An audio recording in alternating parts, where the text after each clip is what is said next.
No. So, hi everyone, and welcome to our Tiny Forest celebration of Biodiversity Week. Woo! So, Biodiversity Week was the 20th to the 28th of May 2023, and our goal of Biodiversity Week was to help you all go out into your local tiny forest, enjoy some mindful minutes in there and discover all of the great critters that are living in your tiny forest. And from our point of view, all of that great data that you're collecting as the science team provides evidence of the benefits to biodiversity that tiny forests can provide in urban areas and the factors affecting the provision of those benefits. And so who you've got on the line? You've got me. I'm Claire Narroway. I'm one of the research managers at Tiny Forest, and I focus on the biodiversity benefits of tiny forests as well as the social benefits of tiny forests. Particularly, that's my bag. I studied the evolution of social behaviour in honeybees as my PhD at UCLA, helped work on the Cal eDNA Citizen Science Project as they were setting that up just after my PhD, and then I've also worked on the use of biology in the urban planning literature, so quite diverse before I got to Earthwatch. And at Earthwatch I've worked on all things nature-based solutions, biodiversity, ecosystem services, particularly around trees in urban areas. We've also got Sophie Cowling, who I'm going to ask to introduce herself now. Yeah, so I'm Sophie. Like Claire, I'm a research manager for Tiny Forest. In terms of the monitoring areas within the Tiny Forest, Claire sort of has biodiversity and the social. I have quite a strong focus on the carbon and the thermal comfort side. That's partly because they're specifically factors that are affected by the trees. So my background is as a plant scientist. I did my PhD at the University of Nottingham on things relating to physiology and genomics in sustainable production of rice in sort of future changing climates. I have also worked for Natural Resources Wales as a specialist environmental data specialist.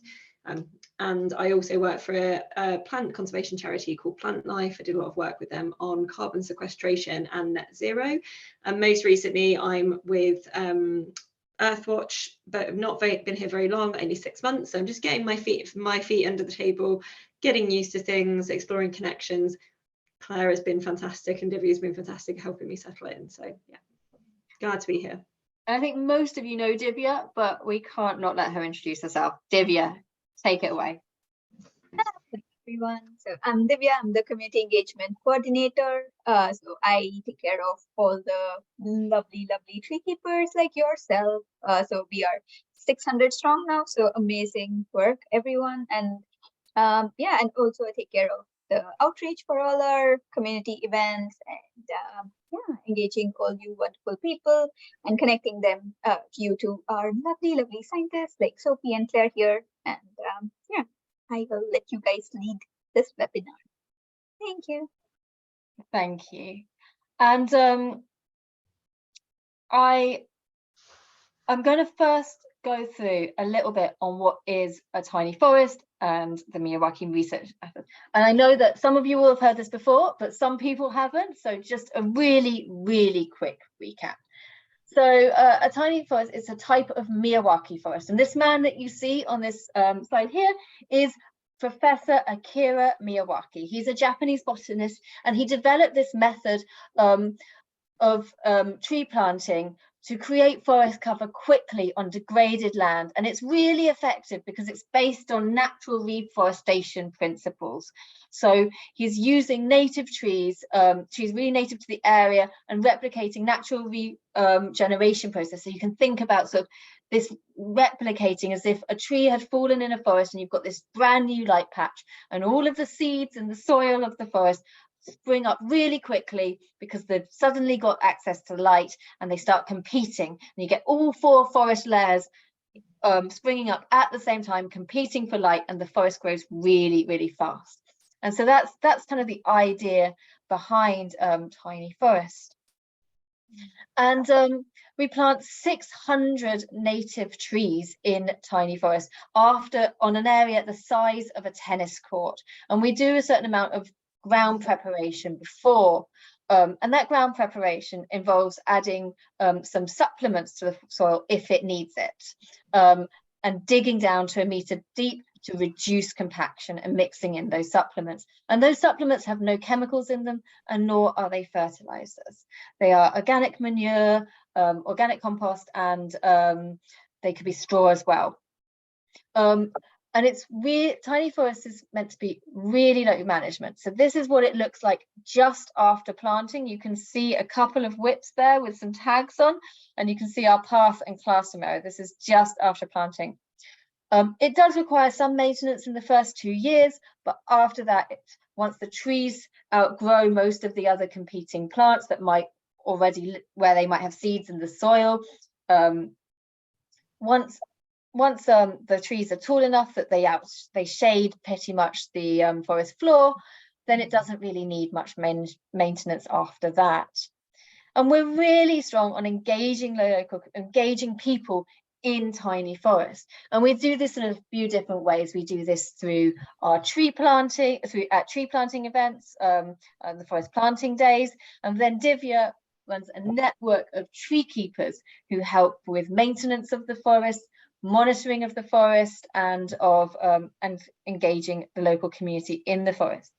We also run citizen science monitoring days of the forest, and we also ask people to go run sort of national events such as Biodiversity Week, where we ask people to get out into their local forest and go monitor biodiversity or tree health, tree height and diameter during Carbon Week, to look at how the forests are doing so that we can really design forests in the best way possible and understand the factors that are affecting the provision of benefits, ecosystem services that the forest provides.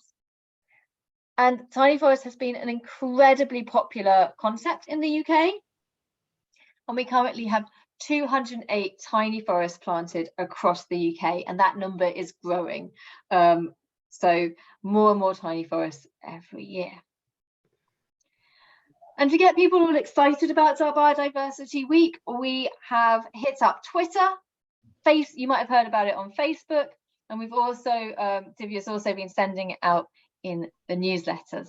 And as part of that, we've been doing a lot of engagement on our online sort of Eventbrite webinars. You might have attended some of them. We've got our specific science teaser trainers. We've got specific Biodiversity Week trainings, as well as for all of our different, we actually monitor 4 ecosystem services or benefits of tiny forests: biodiversity, flood mitigation, thermal comfort, and carbon storage. And we run trainings on all of those on our Eventbrites. And we also run them on, we run sort of events like this on our Eventbrite, sort of summing up the results when we have a carbon storage week, but also at the end of the year when we have our monitoring data in, or actually it'll be the beginning of next year, we've got all our monitoring data in and we present it all in a big report. At the end, we release that in we'll be releasing that in January 2024, and we'll do a webinar just afterwards celebrating that report and sort of presenting the results from it. And so we run lots of trainings online, and we really recommend that you go to some of those if you're not already going. And the outcomes. So what has all of this engagement in tiny forest produced? Well, we had data collected at 16 tiny forests this year, and 120 surveys were submitted. And we collected, the tiny forest biodiversity surveys cover 4 different areas. So we have a butterflies timed count, where people stand in one part of the forest looking over the forest, and any butterfly that crosses the forest or lands in the forest, they record, and they record the abundance of those butterfly species. So we're just admitting Peter into the room. Hi Peter, welcome. We've just got started. We're just presenting what the surveys are, and we'll be just getting to results, so you're just in time. Got our butterflies timed count. So, and we record the abundance of individuals of each species that you see in the forest as well. We've got our butterfly species list that anyone who's going, and they might be weeding and things like that at the same time, and any butterfly they see, they can just say, yes, I saw that species, I saw that species, I saw this species, tick it off on their species list and tell us how long they were in the tiny forest vaguely looking out for butterflies that day. We've got our pollinator timed count survey. This one mimics the pollinator fit count, and we are going to be working on sharing this data with POMS, or the Pollinator Monitoring Scheme, which is another citizen science project that looks at pollinator monitoring in the UK. And the reason we'll be sharing our data with POMS is that they designed this method, the pollinator fit count, which is what our pollinator timed count mimics, and they have people go out and do it all over different types of green infrastructure across the UK. And so by feeding into that survey, by sharing our data with them, they'll also be able to then assess the impact of things like tiny forests as well, and include tiny forests in their sort of broader analysis of green infrastructure, such as road verges, gardens and things like that, to pollinator success in the UK. So that's why we're linking in with this other scheme, and we are looking at sharing our data with them over time. And that makes this survey even more powerful than it is if it wasn't part of. And we've got our ground dweller survey, and this is one of my favorites to do. You'll see biodiversity tiles, paving slabs in the tiny forest, and we lift those up and we look at what species and the abundance of those species, or morpho groups. It's not to species level. Neither the pollinator time count nor the ground dweller survey is done to species level. They're both done to morpho group. The butterfly surveys are done to species level, because butterflies are much easier to identify to species than things like hoverflies and bees and ants, which are much more difficult to identify to species. And beetles, oh my gosh, trying to identify beetles to species is not easy. So yes, you lift up those tiles, record what you see underneath them, and then put the tiles back down. I'm going to pass over to Sophie now, who's going to introduce the results of the butterfly surveys.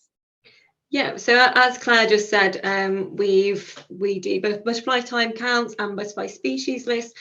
They're relatively similar but slightly different. I also just want to say, I'm really, because this is the data that we've collected over just kind of Biodiversity Week, and I think the fact that we've had data from 16 tiny forests and 120 surveys is just actually really fantastic, just in the space of a week. And anybody that is listening to this, either is currently live or is listening on a recording, thank you for taking part and contributing. But it doesn't need to stop here. Carry on. The more data, the better. The more information, the better. It gives us a lot of information around sort of things to do with pollinators and butterflies that are around at different times of the year. So just carry on. So coming back to the butterflies, getting slightly sidetracked. So the time counts, they are where somebody sits down for 15 minutes and sits down or walks around the tiny forest for 15 minutes and then records what they see. So it's a very lovely mindful space to be in, because you are being mindful around what's around you in the tiny forest. And so because of that, we're able to estimate how long people spend doing it, which from the surveys that we've done is approximately 1,603 minutes, which is fantastic. And hopefully in that time it's given people bit of a breather from the fast pace of our standard lives thinking about butterflies. And we've submitted 25 timed count butterflies surveys and 12 butterfly species lists, and that was at 11 tiny forests. So on to the next one. So in terms of the butterfly surveys, we identified 8 different species. The top 5 are listed here. So the most common that we saw was the common blue. We saw that in 5 of our tiny forests. So sometimes we'll see patterns and we'll see certain species occurring regularly in more than one forest, and that kind of gives us quite useful information around maybe the common food sources in that forest that we can look at long term, or maybe resources, i.e. nectar resources that are available at certain times of the year. This is all information we aim to look at long term. But yeah, we've found 6 of these in 2 or more of our tiny forests, which is very interesting. Again, we need more data to explore why. So the common blue was found in 5 tiny forests. Brimstone, this really lovely yellow, was in 3, and then we had quite a few that were found in 2 tiny forests. So the green veined, large white, the beautiful peacock, and then the skipper series. And our 2 most commonly identified butterflies were the large white and then the small white. And these were both found as sort of within 5 of our tiny forests, of both 12 and 6 sightings on separate occasions. We wouldn't expect these sorts of species identification to stay static. It's quite interesting as ecological spaces grow, they might be occupied by different species groups, like I say, that's dependent on which plants might be flowering at that time. And that's why it's really useful for us that our tiny forests are monitored throughout the year and over the course of multiple years, because it helps us to understand which butterflies prefer which resources, or maybe which species compositions are most effective for biodiversity. We would hope to see more over time as the tiny forests grow. And so a few little shout out for our butterfly champions. So Southmere Park, which you can see below there. These are the 5 species that they identified, which was the brimstone, that lovely bright one, an orange chip, which we haven't got a photo, but it's got these beautiful orange tips, a holly blue, the small white, and the small tortoise shell. And then South Glade, which you can see there, that's a picture just after where it's being planted. So these small whips, hopefully now it's a lot bigger. And then they had the holly blue, that beautiful peacock with the eyes, the little sort of demure skipper, the small white and the large white. Over to you, Claire.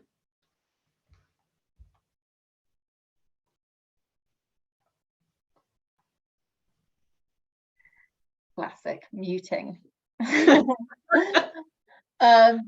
We also have our pollinator surveys, and also these are sort of an opportunity to be mindful in the tiny forest. You're with our pollinator time counts, you're looking at a 1 meter by 1 meter cubed patch of flowers in a tiny forest, and you're looking for insects that interact directly with the flower heads. So looking in for really tiny insects that sort of live, that are already in the flower when you start your survey. It's often easy to miss those ones, so sort of getting in there and doing a really quick sort of scan of those, and counting all the little ones, and then sitting back and just watching for all the bees, hoverflies, wasps, other flies that come and land on your flowers and interact with that flower head. And we do this, people do this for 10 minutes, and 33 pollinator surveys were submitted, meaning that people spent 330 minutes being mindful, watching pollinators in a tiny forest. And as someone who studied bees for her PhD, I can think of nothing more divine. To be honest, I love watching bees, I love watching hoverflies, I love watching wasps, pollinators in general. They're really fun to watch and see how they land on different flowers, approach flowers. It's brilliant.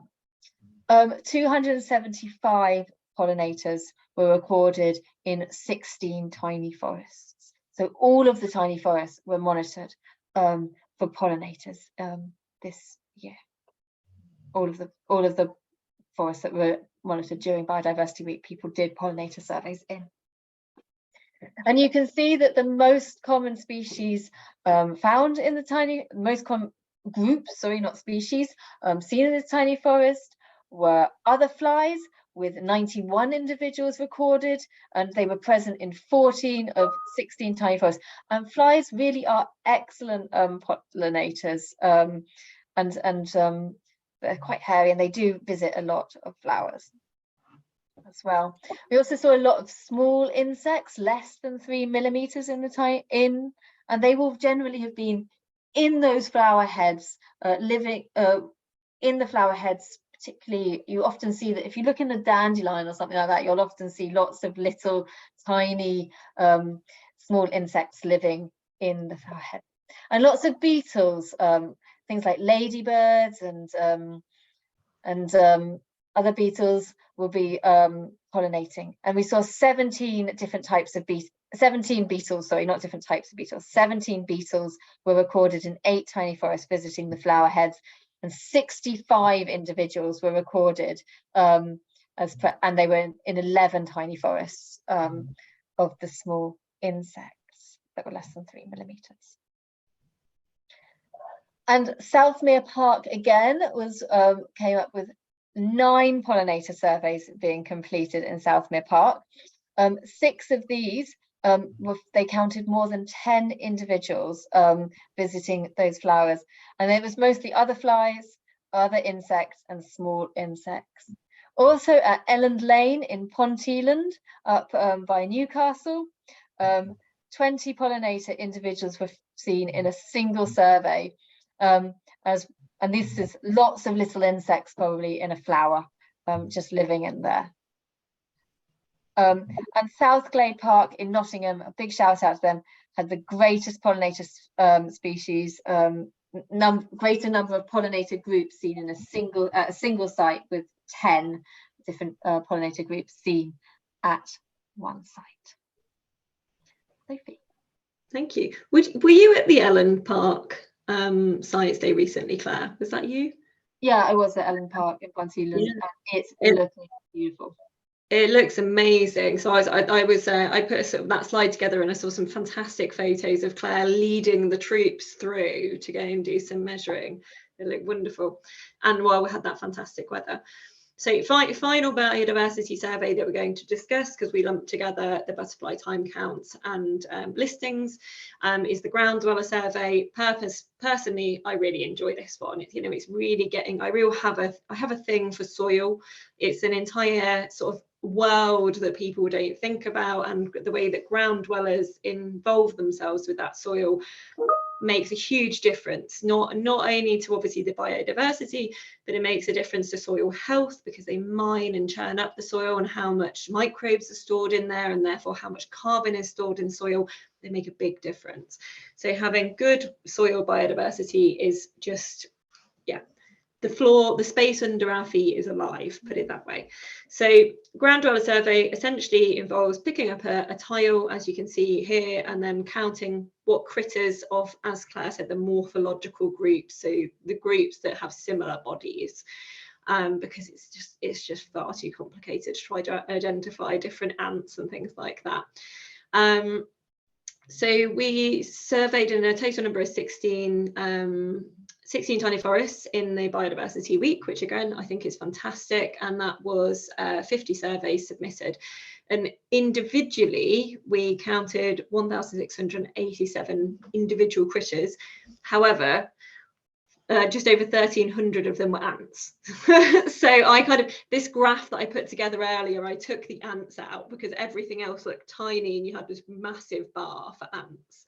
So which you would expect. They live in huge colonies, so we would expect that. So we have these other more kind of potentially, I won't say interesting, because that's not fair to ants, because they're incredibly interesting, but these other groups here. So you can see after ants there was a really large amount of larvae counted. I think it's 165 larvae, which larvae can be a really wide variety of different species, could be anything from flies to ants to all sorts of things.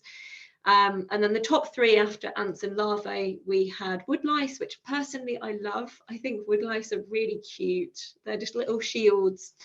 And then slugs and snails at 34 individuals, and then ground beetles at 27. And what I'd be really interested actually to see, so I happened to be in a friend's garden who had a random paving slab in the mud, and I lifted it up to kind of show them, and there was barely anything there, and it was during that really hot patch. And I'm really interested to see, when we do these surveys, we ask people what the weather conditions are like, and I'd like to know if, when it was hotter, whether maybe all the insects go further underground to try and protect themselves, because it's not a moist environment anymore. So I'm not sure how this compares to last year, but it'd be really interesting for us as scientists to see if there's an association between maybe the abundance that we're seeing and the weather conditions. That being said, we still had a good variety, and Cranfield University, as a little shout out, had the highest diversity of all the sites that sampled.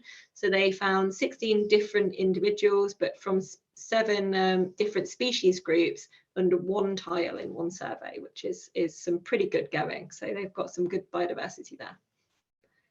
And it is just worth noticing, I assume most of these larvae are ant larvae. We do ask that ant larvae aren't recorded under larvae. It's fine, not a big deal, but just to point that out, I'm assuming most of these will be ant larvae, because I can't imagine that people are regularly seeing over 150 other larvae underneath. But you do, I've dig through tiny forest soil regularly, and I see loads of other cool big grubs and things like that and people in the soil. So you definitely do see lots of other larvae in our soil, but no way it's going to be 150 different. That's what I thought as well. We have tried to make it clear, but just in case people are listening, we've now included it on our survey. If you see little kind of rice sized larvae that are very small and lots of them around those kind of trails in the ant nest, we're classing them as ant larvae, don't count them, because yeah, it sort of over represents, as it were. But and on the flip side of that, if you happen to be at a site and there aren't biodiversity tiles, or there aren't 6, there should be 6 biodiversity tiles. So we call them biodiversity tiles. The tiles that we use for the ground dweller survey, please let us know, and we can try and get those tiles in place, because as I said, these surveys are very important. They tell us a lot about the site, and they tell us a lot about soil function and maybe how these insects interact in different weather conditions. Okay. And that leads us on perfectly. Thank you so much, as Sophie has already said, for all the data that you've collected, and please don't stop, collect more, particularly with biodiversity. Collecting data every month through the summer is really helpful, because as Sophie says, different species appear at different times of year, particularly around butterfly species have different appear at different times of year, same with different bee species and things like that. So you will see different abundances, even of the morpho groups, at different points during the year. So and especially as nectar resources change as well. Trees, excellent, often, not certain species, particularly like apple trees and cherry trees, as a first early source of blossom, of nectar for pollinators. So getting out early into your tiny forest and doing biodiversity surveys early, that's why we start in May, and then carrying on through the rest of the year is really, really helpful to us. And what we want to do with this data is we really want to start digging in to sort of what factors are affecting the biodiversity that we're seeing in tiny forests. So Sophie's mentioned one about temperature affecting our methods and things like that, and that's where and that's one variable that can affect it. But we also really want to explore variables that we can change as we build tiny forests in the future. So how is our site preparation, our soil preparation affecting sort of groundworks, for example? If we're having very clay soil, if some places we've added a lot of straw and other places we haven't, and we're seeing similar results on our soil surveys, but we're seeing very different ground biodiversity, is that because of the different site preparation methods we've used, or is it because actually there were different land uses before that we might know about? Is it because our tree species selection is different in those different tiny forests? So you can imagine that all of these variables actually mean that we need a lot of data from across a lot of different forests to start teasing apart these different variables and what's really having an effect on biodiversity and the biodiversity that we're seeing in tiny forests, and so that we can maximize the potential of tiny forests for biodiversity in the locations that we plant it, as we plant more and more tiny forests, and improving our tiny forest preparation. But also this data will go in to help inform other, so it'll go into that big body of literature, and people will use what we're finding and say, oh, I wonder if this applies to this type of green infrastructure or this type of green infrastructure as well. And that's going to really help sort of build the evidence base of why we need green infrastructure in urban areas for biodiversity, and how we can best build green infrastructure for biodiversity across urban habitats. And it's going to be one part of that picture. So that's that's one of our aims with this data in the long term with tiny forests, so please keep collecting it. For you guys, we know that we need to start giving you some data visualizations back, some stuff straight away to tell you how cool what you've seen is, and start comparing it to past years and things like that. So that is a constant conversation in the Tiny Forest team. It will take a little while. It definitely won't be in for this season. Hopefully we might see something for next season. We are actively thinking about it. And if you have things that you want to see, if you have information that you're like, oh, I'd love to know this if I submitted a biodiversity survey, if I submitted a pollinator time count, I'd really like to know this. I'd really like to know this if I submitted a groundwater survey. Let us know. Email us at tinyforest@earthwatch.org.uk. Let us know, and we will feed that into our conversations, because those data visualizations will be for you, and so we want to make them as useful and interesting as possible for you. We're also considering developing our biodiversity methods further. So Sophie's been talking about the biodiversity tiles. At the moment, they are all concrete. We're looking at using wood tiles as well, because obviously our mulch in the tiny forest is wood. What's going to fall in tiny forest is going to be wood. Lots of critters are going to live underneath that dead wood. So looking at and then understanding like the difference in this methodology between the different substrates and what different species will live under those different substrates. So you've got your stone substrates with our concrete tiles and paving slabs that you currently see, wood tiles. We might try some carpet tiles, which is a method that's been used by a Dutch a university over in the Netherlands called Wageningen University. They've used carpet tiles, so we might try some of those down in the forest. Really common to use metal sheeting to look at amphibians and reptiles and things like that, so we might even try some of those. And we've got a master's student, I think, who's starting to work on that, so hopefully we'll have some results on that maybe at the end of this year if they start working on it, otherwise maybe in the next few years, looking at really testing the difference between those methods. But we're starting to roll some of those out, we think, across tiny forest. We're also, I've been visiting so many tiny forests recently, and we know, we've heard it from you before, birds use the tiny forest from before they're planted, ground preparation. I don't know if you've seen it, the magpies love it, all the get good, they're just all over the forest. Well, pied wagtails too. So even before we've even planted a tree, birds are loving the ground preparation. But particularly as the forest grows, more and more birds are using it. I saw a sparrow in a tiny forest yesterday. I was over in the Netherlands visiting some 8-year-olds forest, and I have never been so close to a wild long-tailed tit in my life. It was about there. It was just on a branch just above me, and it was divine. I mean, Lottie's long-tailed tits, they're just the cutest little fluff balls with their amazing long tails. I'm sure you know.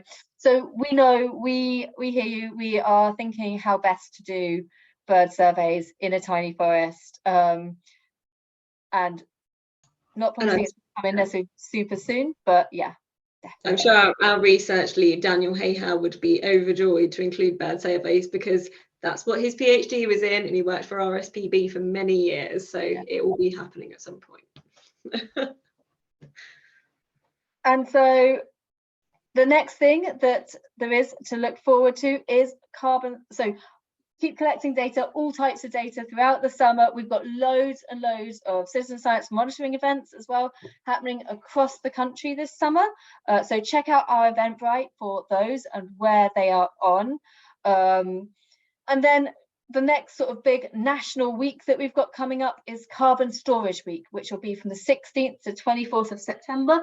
And that's where we'll ask you to go out into your tiny forest and measure the height and diameter of the trees that you find. If the tree's too tall to measure height of it, don't worry, you can just measure the diameter.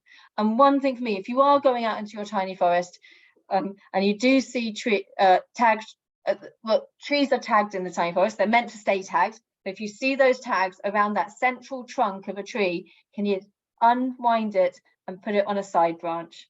Just to, because the trees are growing so fast that sometimes they're starting to grow around the tags, and that's just weakening the tree a bit. And we don't want to weaken the trees, any of the trees, and definitely not the ones we're monitoring, because it's going to really skew our results. So if you could unwind them and wind and just put it on a side branch, and it will no longer risk harming that central trunk. The tree will do fine long term. It might just damage the central trunk, and then the tree will start growing up again from where it breaks. But yeah, so please do feel free to go and unwind those if you see them. That's all I have from us. So if you've got any questions, I'm going to stop sharing. Please. I'm also just going to shamelessly plug myself. So on the 20th of July, if anybody on here wants to join, I think it's probably the next webinar on from this. I'm doing a Tiny Forest webinar on citizen science data, how it can be used to support and how it's used wider, but also how we use it currently in Tiny Forest and how we intend to use it in the long term. So if people want to we wanted to give you a little bit more information about what citizen science can do. Yeah, and I'm going to shamelessly plug Sophie again, because she's doing one on fantastic fungi. So we don't currently monitor fungi in a forest, but we see the fungal networks, particularly when you're lifting up those biodiversity tiles. You'll often see some fungal some of the mycelial networks. And if you also move the mulch, you'll see those mycelial fungal networks moving through mulch. Sophie is doing a webinar. I can't remember the date. I'm guessing it's towards the autumn or something, but it's already on our Eventbrite, so you can go and sign up for it on fantastic fungi and how they benefit or disbenefit tiny forests. Well, yeah, interesting. But that's autumn, because that's when most of our fungi are popping up, and certainly the fungi have very close links to, sort of, as I was talking about, that space beneath our feet. They have a lot of links to soil biodiversity and also carbon storage and tree health. So there'll be a little bit more of like an info one, and then maybe also exploring some current collaborations we're going to be developing, looking at tiny forests and fungi. So yeah, thanks for plug, Claire. I don't know if you've got any of your own plug. No. Does anyone have any questions? We were that good. Just a random question.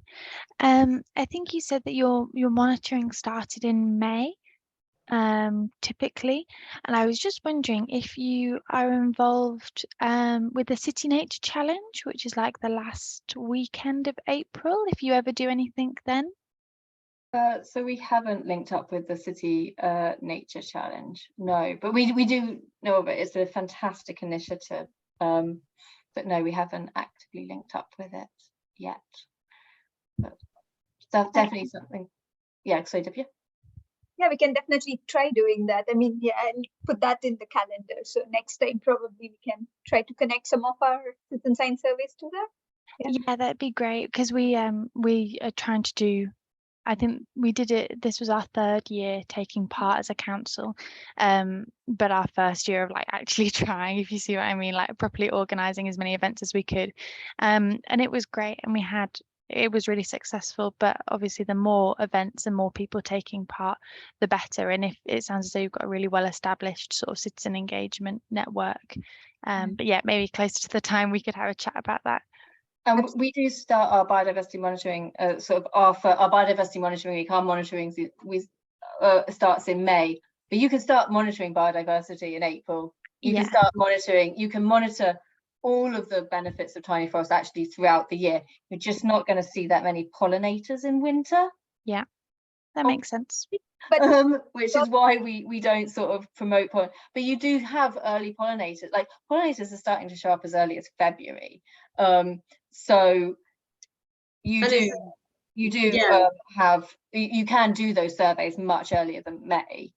That's not a problem. It's just that the amount of pollinators you're likely to see and butterflies you're likely to see are going to be much lower earlier. So you can definitely use those surveys and our carbon storage one. And both carbon storage and all of our biodiversity surveys don't require any like specialist equipment.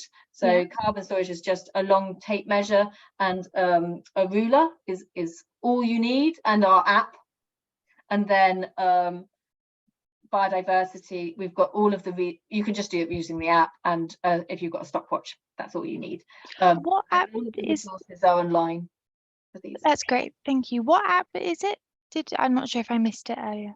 So it's not really an app, it's like the Tiny Forest portal. So you just access that on Right. the website. You go to the Tiny Forest that you're and you can access all of the surveys from the page of the Tiny Forest that you're at. Okay, cool. Thank I you. can tell you more details.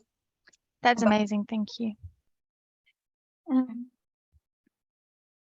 Yeah, and to be honest, I was just going to. Sorry, Alex, Okay. Alex, yeah, you have your hand up. Oh, yes, please. I want to ask a question. Thank you. It was a really interesting talk. It's really interesting to hear about the results of the biodiversity survey.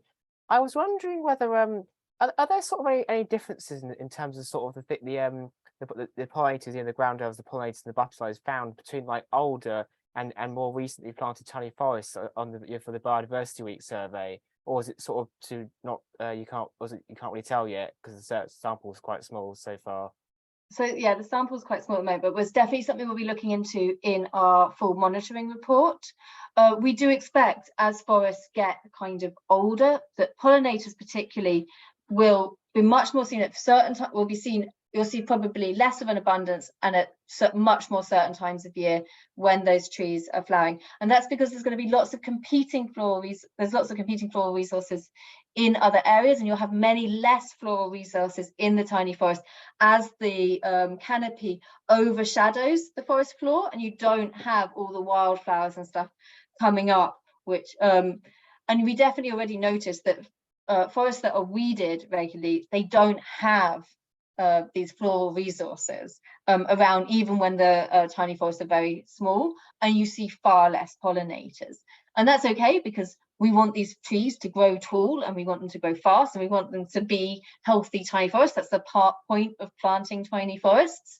And as they do, like rowans start flowering in their second year, we plant lots of apples, we plant lots of cherries, we plant lots and lots of species that will that flower and that pollinators will use, but it's going to be a smaller number of different species.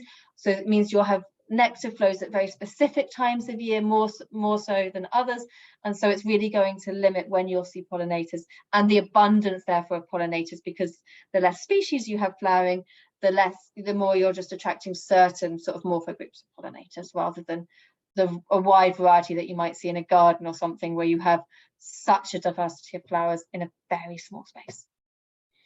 Oh, brilliant. That's really good. Thank you. Yeah, I mean, it's good to know. I mean, I think with our tiny forest, one in Mentmore, that they have a lot of. I think the council actually seem to be letting some of the areas around it go wild. They haven't actually mown it, so I hope that'd be interesting to see how that affects the dynamics of the pollinators visiting the tiny forest. But yeah, that's really interesting. Thank you. Yeah, and any wild area around it will definitely boost, and that's one of the things we want to start looking at as well, as how does land use surrounding tiny forests affect the diversity that we're seeing using tiny forests? Is it having much of an effect on diversity, or is it much more determined by tree species diversity and things like that? And that's one of the questions that we have that will then help guide how we plant tiny forests into the future, and what we would recommend for people to do if they're planting for pollinators versus if they're planting trees for pollinators versus trees for other reasons in urban areas.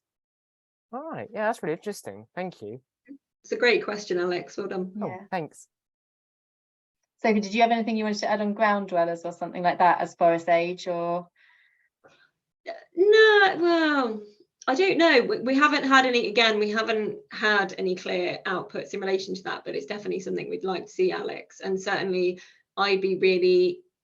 I have got a background in analysis, and I'd like to do what's called multivariate analysis, where we start linking these factors with what are the different soil types in tiny forests, and do we see a predominance of certain ground dweller groups or diversity with certain soil types, for example, with loamy versus clayey, and these sort of factors. I think those factors might be more important long term than age, but obviously age will be part of it because it's just allowing those species groups to develop. But insects are quite resilient in soil. But I think it's a great question, and kind of really reinvigorates me to want to make sure that we get to address these points and try and pull out any relationships, especially now that we're going to be heading towards our oldest forest being 4 years old, I think. Next year. Yeah. So hopefully as they grow, we can start getting some clearer relationships.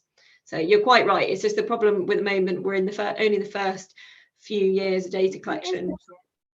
Yeah, I thought it was this year, but certainly as they get bigger, we are hoping that we'll start seeing these much clearer relationships. So but it's a great point. One thing I would add is, Sophie's talking about different soil types and how that affects the diversity of organisms that you see in the soil. We do expect over long periods of time that the trees, as they drop the leaves, as those are broken down, as the nutrients are added to the soil, that the soil types are going to change and become more homogeneous between tiny forests. That's one of our predictions. And so then we'd be really interested, do then you see a homogenization of the insect diversity or is it that the surrounding soil, which then wouldn't be being changed by the tree species, is limiting the movement of those species to tiny forests and their ability to find them? So over time, we might expect a change in the soil biodiversity based on a change in soil type, but also we might not, because there might be a limiting factor about them being able to reach the tiny forest. So who knows? That's also important, me, to make sure we put it on our list, Claire, for me and you, that we in time make sure that we go back and resample soil types in tiny forests. Yeah, well, we do that with our soil sample with our soil surveys, with our soil texture, colour, everything like that. That's part of our flood mitigation surveys. So we are getting that data all the time. So doing all of the surveys really nicely actually over time interlink and become factors for it that can link into models for others. So if you're interested in biodiversity, especially if you're interested in ground biodiversity, it's also very cool to go and do some soil surveys at the same time, because that adds information to us that can help explain what's going on with ground biodiversity. So all of our surveys a lot of our surveys can really interlink and provide really useful information for each other. Yeah, for sure. Yeah, so Beth, I mean, if you're not aware of our projects, as I've completely forgot about that then, but yeah, Claire said, we don't just do biodiversity, we do the other things associated with benefits with trees, such as thermal comfort, so evaporative cooling, flood infiltration, so how quickly water infiltrates the ground, and carbon storage as well. So, but again, if you'd like to have a follow-up conversation, we can do this. Alex is all over this because he's an incredibly keen tree keeper. Thank you. For Alex, I think we are probably going to be coming to Mentor sometime next month. So it is scheduled in for 12th July, but we haven't advertised it yet because we're just waiting for some final confirmation from the council. But yeah, some of our teammates might be coming your way next month to your time first, so you can actually get to do all these surveys in person. And yeah, so when you get your kit, because you're also on the list for a kit as well, so then you can do your own surveys whenever and as often as you want. Oh, brilliant, thanks. That's really good to know. I'll be looking forward to doing that on 12th of July. Did you say it was 12th of July? Or yeah, 12th of July, but again, it is tentative because we're just waiting for confirmation from the council and other parties involved. But as soon as it is decided, we'll be putting that on Eventbrite, so just watch that space. And brilliant, that's really interesting. Great, I look forward to it then. Lovely. Do you have any other questions for us, either of you, Alex or Beth? No, I think I'd definitely like to have a chat, and I can think of a million people from the council that I think would be equally keen. So if we do have a follow-up chat, yeah, I apologise, the invite list might be quite long. But yeah, would be very keen. Thank you. We're very keen to spread the tiny forest word. So yeah, we'd be happy to have a chat. So I'm on leave tomorrow, but then I'll put this on my to-do list first thing Monday morning. So that I'll get in touch with you on Monday, and then we can have a chat with, I'll link you up with some of our program managers who are looking after the Coventry region. So, and then, yeah, our land manager, we can get the dialogue started. So definitely. That's brilliant. Thank you. Yeah, I'm on leave on Monday, but I will get back to you as soon as I can on Tuesday. But yeah, that's fab. Thank you very much. So do we get back 3 minutes of our time? Yeah. Thank you so much, everyone. Thank you. It's really interesting. Yeah, definitely. Thanks for coming. And thank you for all the data you've been collecting. Bye. Thanks, everyone. Bye. Thank you. Bye. Bye.